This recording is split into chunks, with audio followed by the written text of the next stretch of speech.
C'est une mission porteuse d'espoir pour les habitants des territoires de Luiza et Kazumba en particulier et du Kasaï central en général qu'effectue le gouverneur Alex Kandé à la frontière congolo-angolaise de Kalambambouji. Sur son parcours, le gouverneur est obligé de s'arrêter pour vivre l'ovation populaire telle qu'à Bilomba.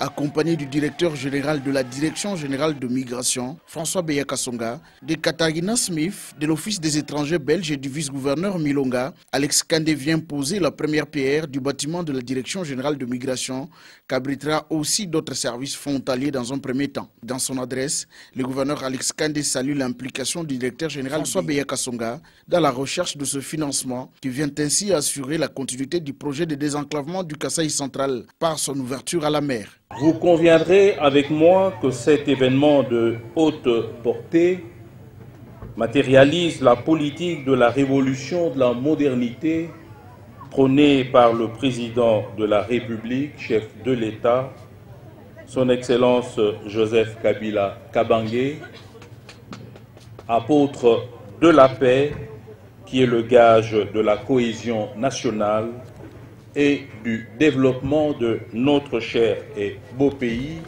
la République démocratique du Congo, mais aussi de notre belle province du Kasaï central.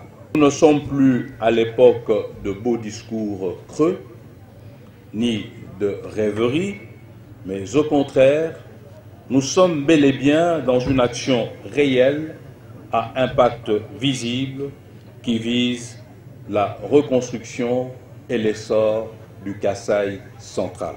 Ce bâtiment comportera 26 locaux et les travaux seront exécutés par les groupes chinois Craig7. Son chargé de mission, Stéphane Mundadi, assure l'engagement de sa firme à jouer pleinement sa part du contrat. Notre groupe a été choisi par la DGM de construire cette œuvre que vous allez... Ce n'est qu'un pas parce qu'il y a d'autres infrastructures que nous allons construire à la frontière. Tant que les travaux sont financés par l'Office des étrangers belges à hauteur de 200 000 $ américains et connaîtront l'ajout financier de la partie congolaise.